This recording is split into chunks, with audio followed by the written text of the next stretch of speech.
The summer of 2010 in Jackson, Mississippi was like most others, humid, vibrant, and humming with anticipation as families prepared for their traditional 4th of July road trips.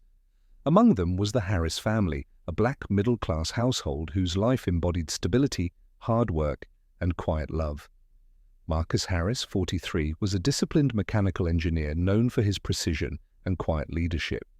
His wife, Denise, 39, taught middle school science and had the kind of smile that made even the rowdiest 8th graders settle down. Their son, Jalen, 17, was finishing high school with honors and already had a partial football scholarship lined up. He was charismatic, sharp, and had inherited his father's calm. Maya, just 13, was the family's heartbeat, lively, curious, obsessed with math and space, already talking about MIT as if it were the only possible path.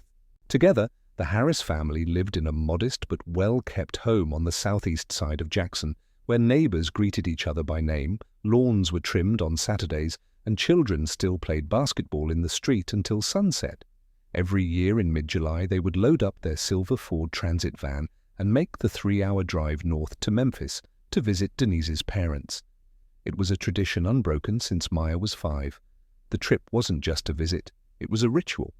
Marcus would wash the van early in the morning, check the oil, tire pressure, and fill up the tank the day before. Denise would prepare a cooler filled with cut fruits, sandwiches, juice boxes, and bottles of water, while making sure everyone had packed extra clothes, toiletries, and road snacks. Jalen brought along his headphones and Kindle, always halfway through some sci-fi novel. Maya carried her sketchpad and a tiny backpack stuffed with glow-in-the-dark stickers, crayons, and a well-worn copy of Hidden Figures. On Sunday, July 18, 2010, they followed the same preparation down to the minute. Marcus washed the van while humming Marvin Gaye under his breath. Denise ran through the checklist twice. By 3:45 p.m., the van was packed. At 4:10 p.m., they pulled out of the driveway. Their next recorded stop was at a BP gas station just outside of Jackson at 4:48 p.m., caught briefly on CCTV. Marcus filled the tank. Denise took the kids inside to use the restroom and grab extra snacks. Everything looked normal, routine even. The attendant later said they were polite, smiling, like a family straight out of a TV commercial. No one could have predicted that this brief moment would be the last time anyone saw them alive. After leaving the gas station, they continued on to I-55 North, a highway that snakes through the Mississippi heartland, cutting through green forests and dusty back roads, eventually crossing into Tennessee. It was a stretch of road they knew by heart, mile markers, exits, even the sudden dips in pavement where the van always bounced slightly. Marcus, a creature of habit, always drove under the speed limit.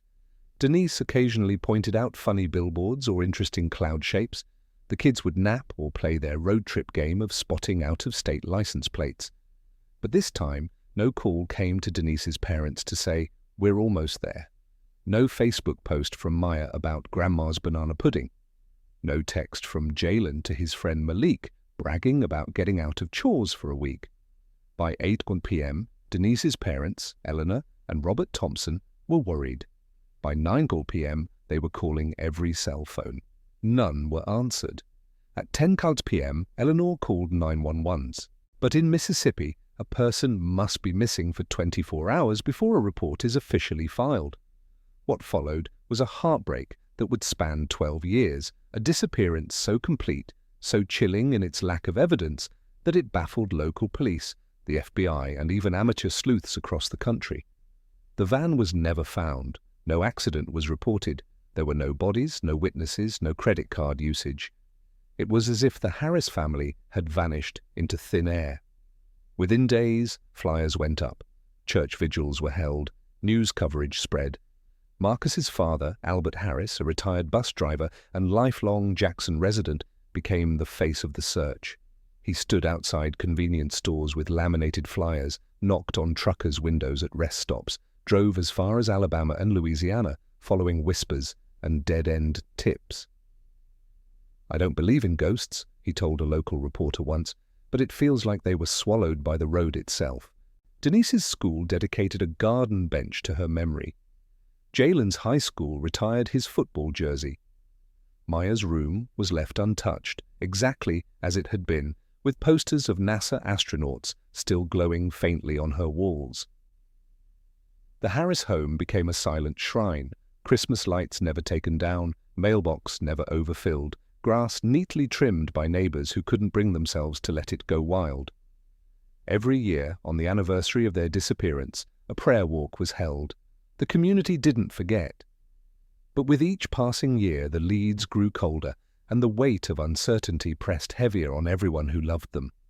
Some speculated a carjacking, others whispered about a criminal cover-up, or even witness protection. But the most haunting theory was the simplest, that a kind-hearted family had stopped for the wrong person at the wrong moment on the wrong stretch of highway. Still, there was no proof until February 20th, 2022, when a new GPS system installed in a Mississippi Highway Patrol cruiser registered an unusual signal. The device, part of a nationwide pilot program, could detect metallic anomalies up to 1,000 feet from the road. Near mile marker 109 on I-55, between Grenada and Batesville, a large object buried beneath overgrown brush triggered the sensor. The officer pulled over, scanned the area, and saw nothing with the naked eye. But the coordinates pointed to something roughly 847 meters off the highway, in a wooded ravine accessible only by foot.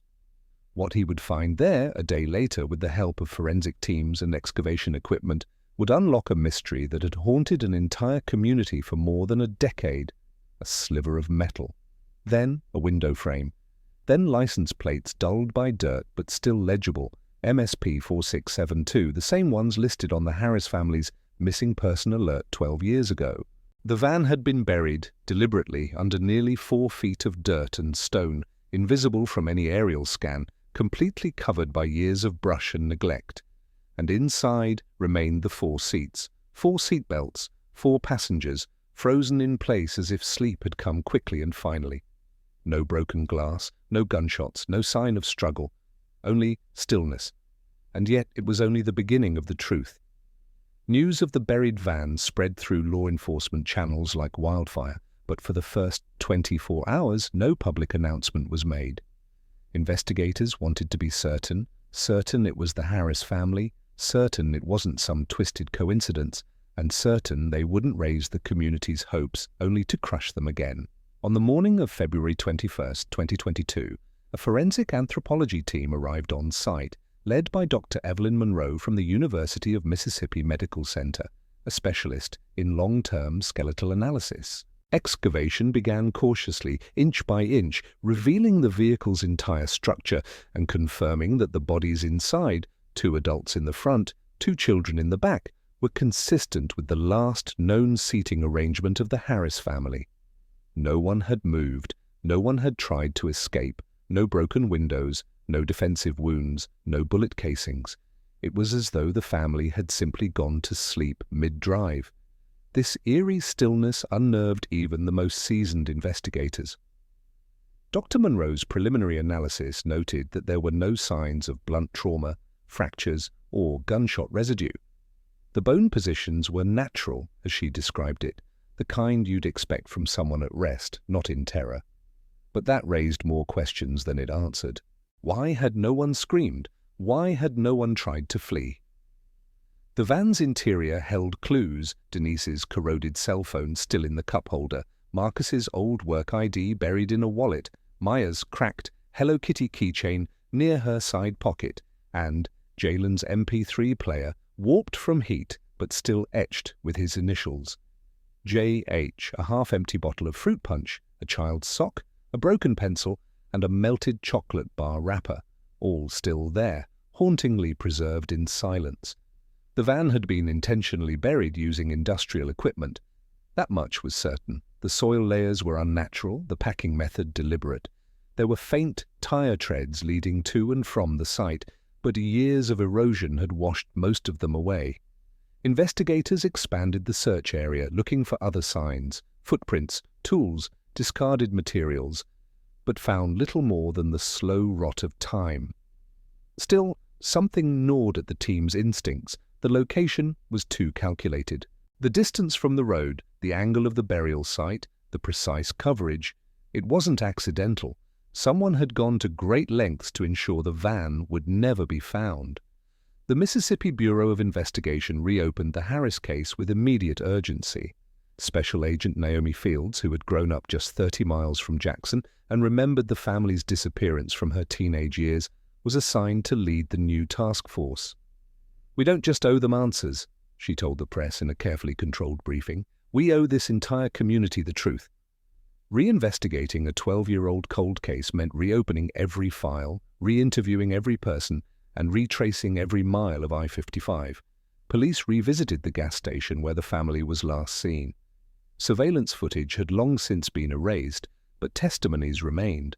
The clerk remembered them, mostly because Marcus had been unusually generous, giving his change to a young man panhandling outside. That small act of kindness would soon gain chilling importance. In the weeks following the 2010 disappearance, hundreds of leads had been submitted. A woman in Alabama thought she'd seen a similar van. A trucker in Arkansas claimed to have passed a family stranded on the side of the road. A motel clerk in Tupelo had reported a guest named Harris who never checked out, but none of it led anywhere. Nothing had explained how 4 people in a large, silver vehicle could disappear without a single 911 call, without debris, without a witness. Forensic teams now focused on cause of death. With no external injuries, they considered possibilities like poisoning or suffocation. Lab samples of the bones were rushed to advanced facilities in Washington and Dallas. A week later, results came back. Traces of carbon monoxide were found in all 4 sets of remains, in concentrations high enough to be fatal. The family had died from asphyxiation, specifically CO poisoning. But how? The van had no known leaks. The exhaust system had passed inspection the year before. Investigators theorized sabotage. Perhaps someone had rerouted the exhaust into the cabin. It was a brutal but quiet method, silent, odorless, and fatal. The most haunting detail? The arrangement of the bodies. Marcus in the driver's seat, hands on his lap. Denise leaning slightly toward Maya, the children upright, heads tilted gently. No struggle, no panic, as if they'd been lulled into sleep by a toxin that stole their breath before they even knew what was happening. The word that circulated most often in the case files wasn't murder or accident. It was intent. Someone had wanted them dead. Someone had used their kindness against them. Slowly, investigators began to re-examine the days leading up to July 18, 2010. They interviewed Denise's colleagues again, now adults with clearer memories. One recalled Denise mentioning a relative who had shown up unexpectedly at a family BBQ just weeks before they disappeared, someone asking odd questions about their travel plans. A cousin Marcus hadn't spoken to in years, a man named Reggie Monroe. At the time, it hadn't seemed important, but now it was a thread that couldn't be ignored.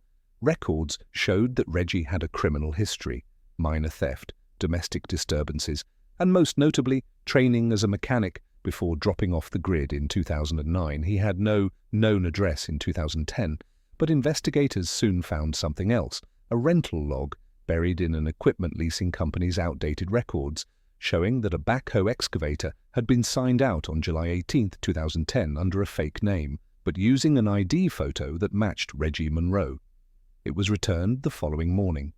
The terrain where the van had been buried showed signs of heavy machinery, consistent with that equipment. The timeline fit, the knowledge fit. The motive was still missing, but a pattern had emerged. Agent Fields personally visited Reggie's last known residence, a trailer park outside Monroe, Louisiana, but he was long gone. Neighbors recalled a quiet guy who paid cash and disappeared years ago. In a twist of fate, it was a local mechanic in Little Rock, Arkansas, who unknowingly led investigators to Reggie. He'd hired a man named Rick in 2013 who worked well but kept to himself, always paid cash for groceries, and never gave a last name. That mechanic saw Reggie's face on a cold case flyer recently shared online. Within hours, U.S. Marshals located and detained him at a scrapyard in Texarkana. He didn't resist. When asked for ID, he offered none. When told the reason for his arrest, he closed his eyes and said, "I figured you'd find me someday." Back in Jackson, when news of the arrest reached the Harris family's surviving relatives, they gathered in stunned silence. Albert Harris, now 74, had lived for over a decade with that photograph in his wallet. Denise smiling, Marcus in a suit, the kids on a swing set, worn and faded, but never forgotten. "I just want to know why," he said softly. "Why would anyone do that to them?" The answer would soon come, not just through DNA or evidence or GPS signals, but through a confession that would tear open the heart of an already devastated community. When Reggie Monroe was brought into the Mississippi Bureau of Investigation headquarters, the atmosphere in the room shifted like the tension before a storm. He was older, heavier, and grayer than in the old photos, but his eyes, dark and restless, hadn't changed. He sat quietly, flanked by two federal marshals, wrists chained, and stared at the table as if waiting for judgment that had been a long time coming. Special Agent Naomi Fields entered the room with a quiet, composed intensity. She had read every line of the case, watched every news clip, studied every photograph of the Harris family until they lived in her mind like ghosts begging for justice. She placed a folder on the table, opened it slowly, and laid out the facts. "Your name is Reginald Jerome Monroe, born in Memphis, lived in Jackson until 2010. You are the last known relative to have spoken with Marcus Harris before his disappearance. We have records showing you rented excavation equipment the day his family vanished. We have your fingerprints on the steering wheel of their van, and we found their bodies, all four of them, in a vehicle buried less than a mile from I-55. Reggie didn't flinch. His breathing remained steady, but something flickered across his face. Regret, maybe, or relief. For nearly an hour he said nothing. Then, in a voice that cracked like old leather, he whispered, "I didn't mean for it to happen that way." Over the next 5 hours, his story spilled out in fragments, each more gut-wrenching than the last. He had arrived uninvited to Marcus's birthday BBQ in late June 2010, desperate and broke, pretending he was just passing through. In reality, he'd already lost his apartment, his garage had been seized, and a loan shark was threatening to break his legs, or worse. Marcus had been his only hope. Marcus was always the golden one, Reggie muttered. Smart, successful, everybody loved him. I figured if anyone would help me, it'd be him. But Reggie hadn't asked that day. He'd listened, taken notes, about the upcoming road trip, about what time they'd leave, what car they'd use. He left that party with a plan he barely admitted to himself. He wouldn't hurt them. He'd just stage a breakdown on the highway, get Marcus to stop, climb in, and plead his case during the ride. That's all it was supposed to be. He was going to listen, Reggie swore. He was always good like that, but I panicked. I saw him hesitate, and I thought he was going to call the cops. So when the silver Ford Transit stopped on the shoulder just past mile marker 74, and Marcus stepped out asking, "Reggie, what the hell are you doing here?" Something shifted in Reggie's brain. He pulled out a gun. Not to shoot, he insisted, just to get attention. Denise screamed. The kids froze. Marcus's face, normally calm, turned into steel. He told me to put it down, said I was acting crazy, said we could still fix this. But Reggie couldn't hear him anymore. His thoughts were racing, chaotic, desperate. He told Marcus to drive off the highway, down an unmarked dirt path toward the woods. Just a place to talk, he told them, just to figure things out.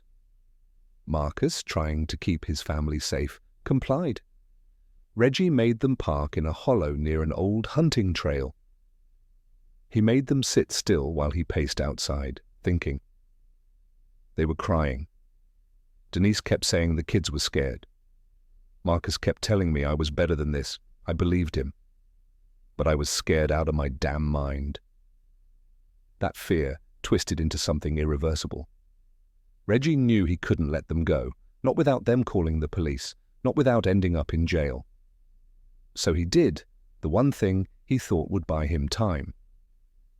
He tampered with the exhaust system, reversing the airflow, routing fumes into the cabin. I thought, maybe they'd just pass out, I'd take their money, their cards, disappear, nobody had to die.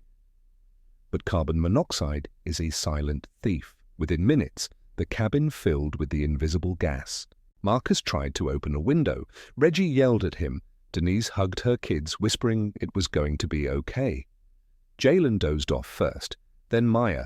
Marcus's head slumped last. They looked peaceful, Reggie whispered. Too peaceful. By the time he realized they weren't breathing, it was too late. Reggie didn't try to revive them. He didn't call 911. He sat outside the van for hours, rocking back and forth, crying like a child. Then when the sky began to lighten with the first hints of dawn, he got into the rented backhoe and dug the hole. "I didn't want animals getting to them," he said softly. "I thought maybe it was kinder, burying them whole." He covered the van completely, scattered brush, moved rocks, tried to make the area look undisturbed. Then he walked several miles to a side road, hitchhiked back into town, and returned the backhoe. He paid cash, wore gloves, then he vanished. For 12 years, Reggie floated from state to state, using fake names, fixing cars under the table, never staying anywhere too long. He never married, never settled. He claimed he kept a photo of the Harris family in his wallet. To remember what I did? Agent Fields didn't believe him. She didn't need to. His confession, combined with physical evidence, GPS data, excavation records, and forensic reports, was airtight. The case went to trial quickly. The state of Mississippi charged Reggie Monroe with 4 counts of aggravated murder, unlawful imprisonment, use of a firearm in commission of a felony, and concealment of a crime. His public defender advised a guilty plea. He didn't fight it. In court, Marcus's brother Albert sat in the front row, fists clenched, silent tears rolling down his cheeks as Reggie described how Marcus tried to reason with him until his final breath. Denise's father clutched a worn Bible. The courtroom was packed with neighbors, teachers, students, and even strangers who had followed the case for years. When the judge pronounced the sentence, life in prison without the possibility of parole for each life lost, the room remained silent, heavy with a kind of collective mourning that words couldn't soothe. After sentencing, Reggie asked to speak. With trembling hands, he said, "I destroyed a family that only ever showed me kindness. There's no excuse. There's no forgiveness. But I want the world to know they didn't die because they were naive. They died because I was a coward." His voice cracked. Marcus Harris stopped to help me. That's who he was. That's who they all were. Later that evening, news of the confession aired on every major outlet. The Harris family was no longer just a cold case. They were a symbol of compassion, of tragedy, of a system that sometimes forgets how long grief can last. The home they once lived in became a memorial site overnight. People left flowers on the porch, candles on the steps, drawings made by children who had never met Maya but heard her story. A scholarship fund in Jalen's name was launched by his old high school coach. Denise's school renamed the science wing after her. Marcus's former employer held a memorial event in his honor, launching a roadside safety campaign for motorists. And yet, none of it brought them back. None of it erased the 12 years of questions, the sleepless nights, the birthdays missed, the quiet heartbreak that stretched across time like an invisible wound. But something else happened too, something fragile but powerful. A small town that had once been haunted by a vanishing began to breathe again. A family finally laid to rest. A truth, at last, unearthed. After the courtroom lights dimmed and the gavel fell for the final time, the Harris family name did not fade from memory. It became etched into the conscience of the nation.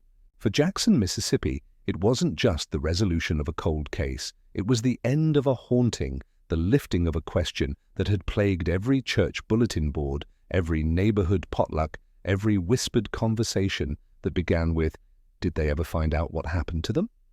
The community, while relieved, was also irrevocably changed. Parents now thought twice before stopping to help a stranded driver. Schools held assemblies about roadside safety and situational awareness. Pastors spoke from pulpits about forgiveness, but also about discernment in a world where kindness could be manipulated. The house on Belvoir Street, where Marcus, Denise, Jalen, and Maya once lived, had become sacred ground. What was once an ordinary 2-story home with blue shutters and a sunflower wreath on the door was now a shrine. People left candles, letters, folded paper cranes, and framed drawings of Maya in spacesuits and Jalen in his football uniform. One child left a single soccer ball with "Come back soon" written in marker, unaware that the goodbye was now final. But it was Reggie Monroe's face, once a forgotten relative in the family's broader orbit, that now ignited every difficult conversation. News programs aired his mugshot next to the Harris family's smiling portrait, highlighting the terrifying contrast: one man's spiral into desperation and the 4 lives that had unknowingly crossed into his downfall. Across America, opinion pieces erupted. Some saw the case as a cautionary tale about being too trusting. Others focused on the systemic failures that left Reggie with no support as he fell through the cracks: bankruptcy, addiction, threats from predatory lenders. But in Jackson, the conversation was quieter, more intimate, unfolding in barbershops and grocery lines, in church lobbies and school board meetings. How do you reconcile the murder of a family by someone they once welcomed at their table? How do you teach children that kindness is a virtue, but sometimes, tragically, not a shield? One of the most chilling elements of Reggie's confession was the fact that he had thought about stopping. Even in the woods, even after drawing the gun, even after routing the exhaust, he had moments, seconds, where he could have undone it all. But he didn't. He let fear outweigh morality, let desperation blur the edges of humanity. And for that, a gentle father, a brilliant mother, a rising scholar, and a joyful child died in silence. Albert Harris, now 74, found no peace in the sentence. He stood at the graves of his son, daughter-in-law, and grandchildren every week, tending to the grass, wiping down the stone that read, "United in life, united in rest." He refused all interviews after the trial except one, a conversation with a local journalist from Jackson Weekly, where he said simply, "The law gave us justice. God will handle the rest." He kept the front porch light of the Harris house lit every night, saying he owed it to Marcus to keep the warmth alive, even if no one ever stepped through the front door again. Denise's parents moved away from Memphis a year later, unable to remain in the home that once buzzed with laughter and midnight visits from their grandchildren. Before they left, they donated Denise's library of science books to her old school, requesting that a reading corner be built in her honor. The Maya Harris STEM Lab opened in spring 2023, painted with constellations and filled with colorful math games and space posters, a small attempt to let Maya's dreams live where her footsteps no longer could. Meanwhile, Special Agent Naomi Fields received a commendation for her leadership in solving the case, but she declined every award ceremony. Instead, she visited the burial site where the van had been found, a sunken patch of earth now cleared and marked with a small white cross. She stood there for nearly 2 hours alone. When asked later why, she replied, "Because I needed to see how close they were to being found, how close we were to saving them, and how long it took." The GPS technology that had led to the discovery of the van was soon fast-tracked across the country. The Department of Transportation issued grants to equip patrol cars in all 50 states with metal detection capability, in case other vehicles, other stories, were waiting in silence just beyond the pavement. Dozens of new missing person cases were reopened using the Harris method, and within the first year, 5 more long-buried vehicles were found in remote areas, but none carried the same impact. None had the same emotional gravitational pull as the Harris case. Theirs was not only a tragedy of death, it was a tragedy of delayed truth, of absence prolonged so long that even the idea of justice had begun to wither. A documentary titled Mile Marker 74 premiered on national television, featuring interviews with family members, classmates, detectives, forensic experts, and even neighbors who had known the Harrises since Maya was born. The final scene lingered on a single detail. The moment Marcus honked twice as they pulled out of the driveway, a small family ritual to signal, "We're off," to the neighbors. That sound, simple and warm, had been the last note of their known life. It was now a symbol etched in time, a goodbye no one realized was forever. Children at Maya's school began a new ritual in her memory. Before any field trip, they would honk twice when the bus departed. Teachers wept quietly every time. Meanwhile, deeper truths emerged about Reggie Munro. He had grown up in the foster system, bounced from one unstable household to the next, joining the army at 19, only to be dishonorably discharged 3 years later. He had opened a garage with help from a veteran's grant, but poor money management and mental health issues spiraled into debt.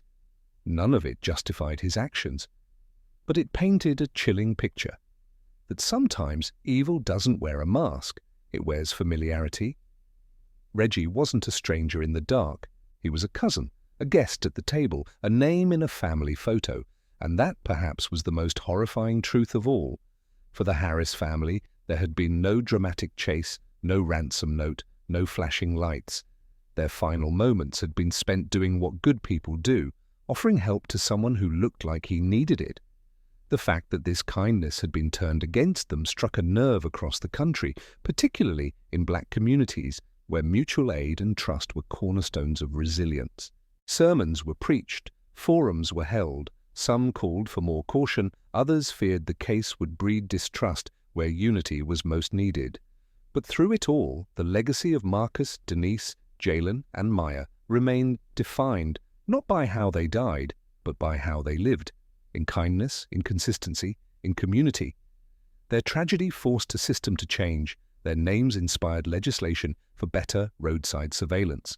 Their memories funded scholarships and transformed classrooms. And yet, beneath all the headlines and commemorations, their absence remained an echo in the hearts of those who had loved them most. In the back of the Harris home, Marcus had once planted a small apple tree when Jalen was born.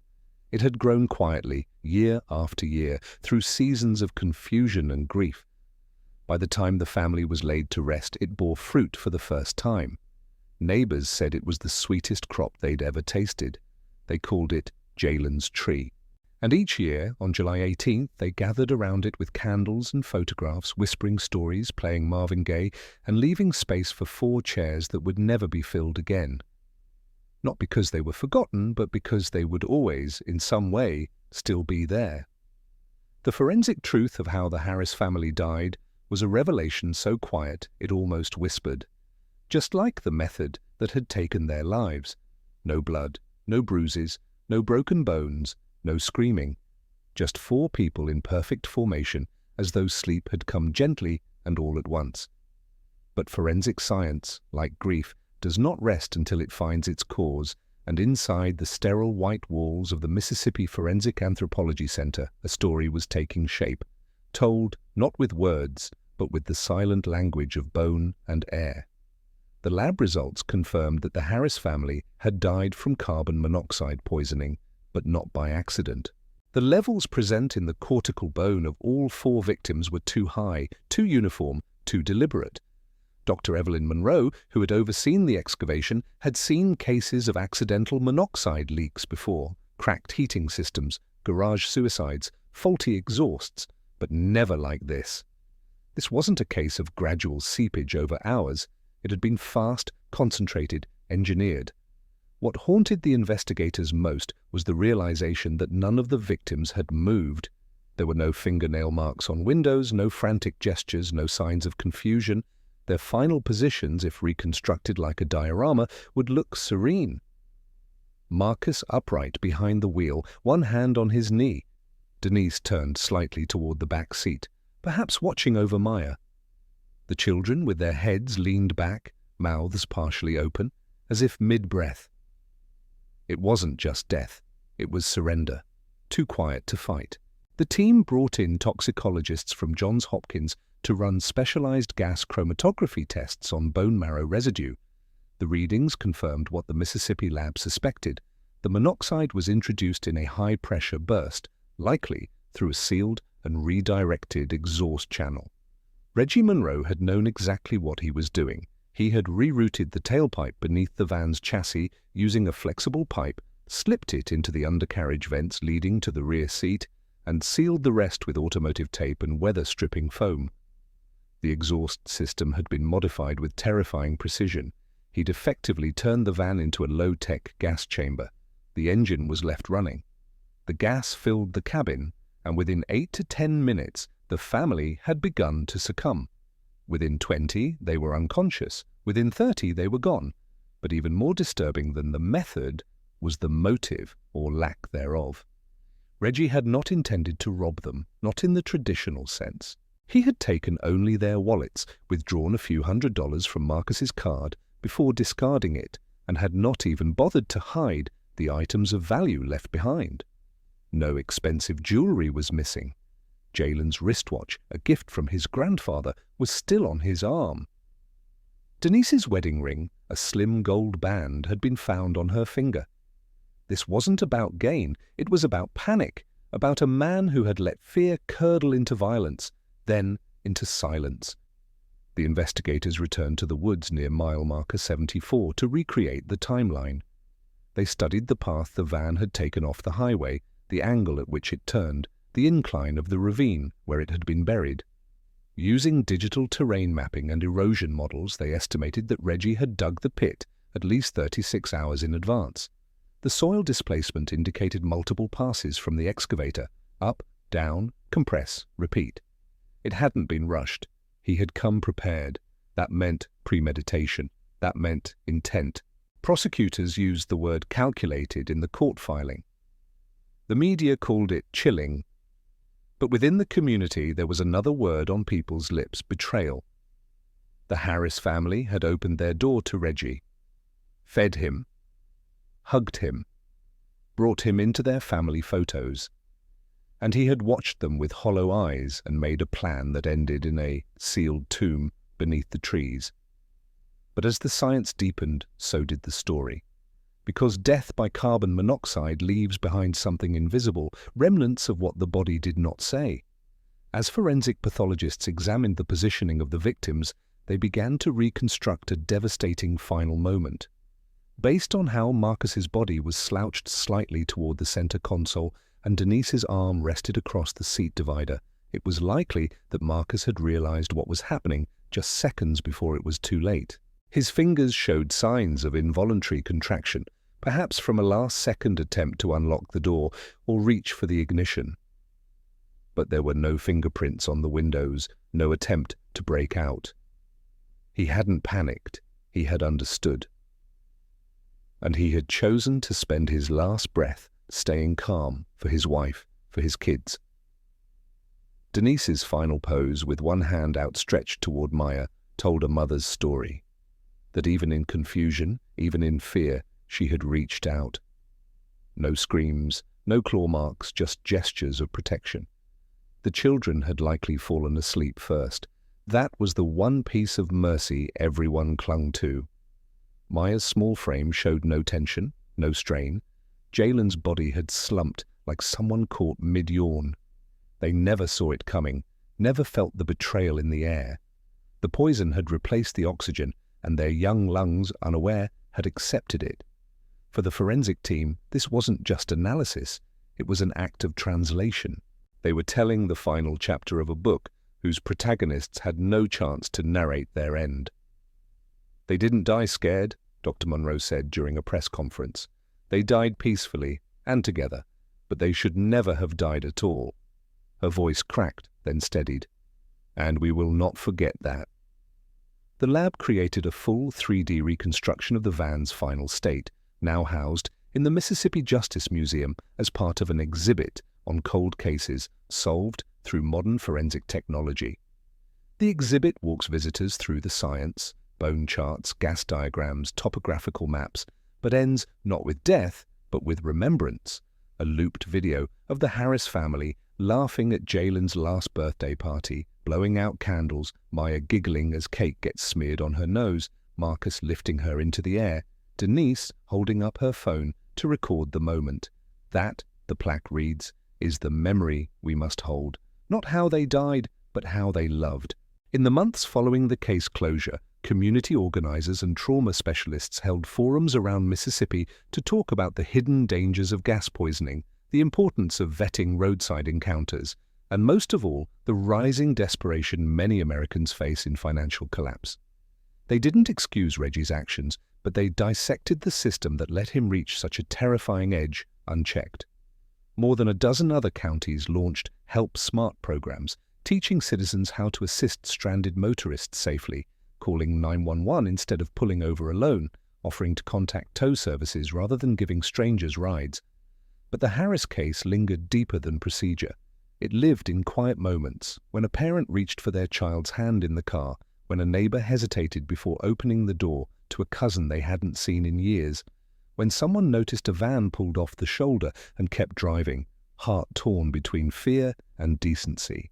Reggie Monroe's actions had not just taken lives, they had reshaped the way people saw each other. But through the sorrow, there was also strength. At Jackson Community Church, Pastor Eli Roberts preached a sermon titled "The Quiet Killers," not about gas or violence, but about silence, avoidance, and the invisible things we carry. The Harris family, he said, reminded us that being good does not protect you, but it defines you. Marcus died trying to help, Denise died comforting her children, and the children died trusting the world around them. Let that not be in vain. In the back pew, Albert Harris sat with a photo album open on his lap. He didn't cry, he didn't speak. He simply touched the photo of Marcus as a boy, smiling, hand raised in a wave, and whispered something that only the dead could hear. The last breath of the Harris family didn't echo through screams or headlines. It lingered in the stillness between trees, buried beneath 6 feet of dirt and 12 years of silence. But now that silence had a name, a cause, and an answer. For the first time in over a decade, the people who loved Marcus, Denise, Jalen, and Maya could mourn, not in confusion, but with clarity. On a warm morning in September 2022, hundreds gathered beneath a pale blue sky outside Jackson Community Church. 4 polished caskets, white with silver trim, were arranged at the altar surrounded by lilies and framed photographs. A gospel choir hummed softly as the crowd filed in, holding hands, pressing tissues to trembling lips. Some wore shirts with the family's faces on them. Others brought candles. Many just brought themselves. Neighbors, teachers, postal workers, former classmates of Jalen, students from Denise's school, strangers who had followed the story for years and felt it as if the loss were their own. Albert Harris stood at the front, cane in one hand, folded flag in the other, and looked not at the coffins, but at the seats where his family should have been. For 12 years his grief had lived in ambiguity, suspended in what-ifs and theories and prayers. Now there was grief still, but also peace. "They are not missing anymore," he said, voice steady, almost defiant. "They're home." The funeral service was broadcast across the state. People watched from gas stations and classrooms, from county jail televisions and hospital waiting rooms. Reporters called it the most significant public funeral in Mississippi since the civil rights era. But this wasn't politics, this was personal.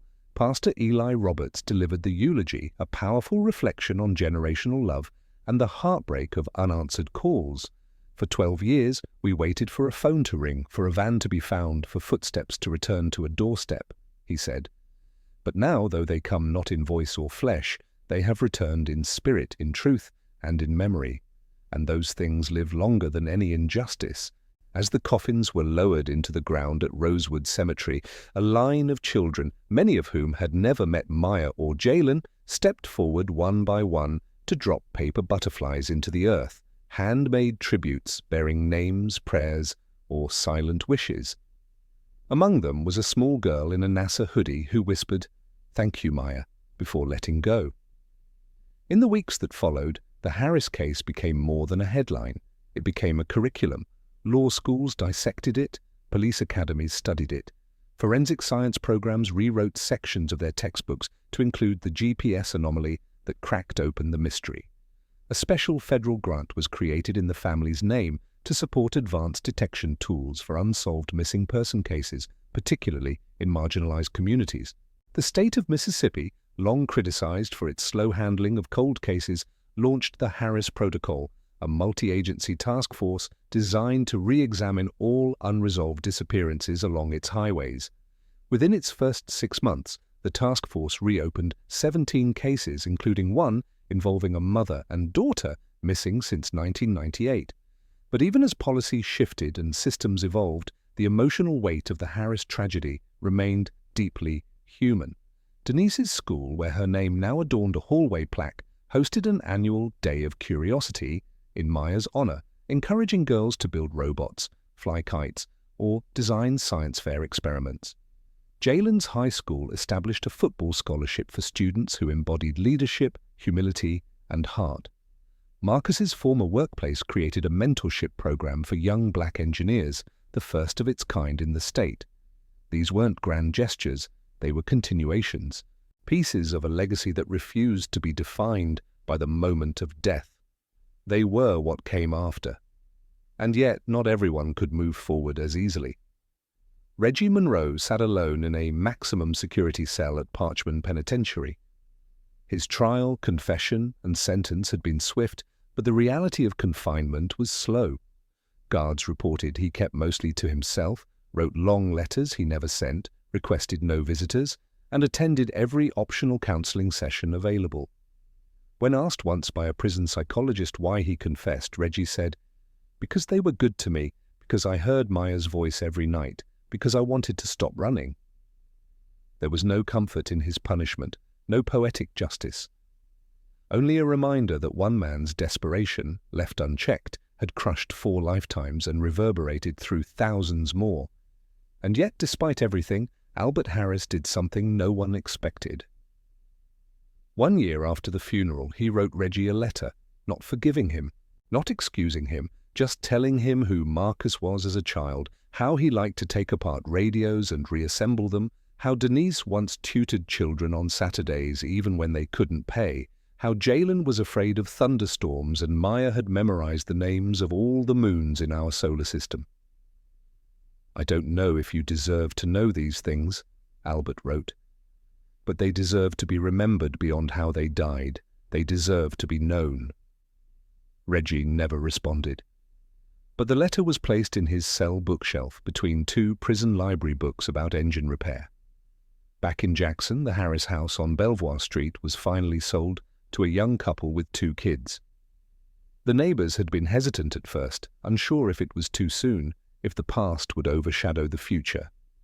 But the new owners, after moving in, planted a small rose bush in the front yard with a plaque that simply read, "For the family that taught us to keep going." On the 12th anniversary of their disappearance, the town held a twilight vigil at the exact GPS coordinates where the van had been found. Police officers stood beside school teachers, scientists beside pastors, strangers beside siblings. Candles were lit, stories were told, and at the end, a recording of Marcus's favorite song, "A Change Is Gonna Come" by Sam Cooke, played softly into the night air. People cried, people smiled, and when it ended, no one spoke, because there are some truths that don't need echo, they just need presence. The Harris family did not vanish, they were not forgotten. Their journey, though tragically cut short, became a compass, a reminder of how one act of kindness can change lives in ways we can never predict, and how even when darkness buries the truth, light has a way of finding its way back through the cracks. And perhaps that is the real legacy. Not just the GPS signal that saved the case, but the humanity that refuses to disappear, even after death. Because in the town of Jackson, and in the hearts of many far beyond, 4 souls continue to move forward, not in footsteps, but in every act of love, learning, and light they left behind.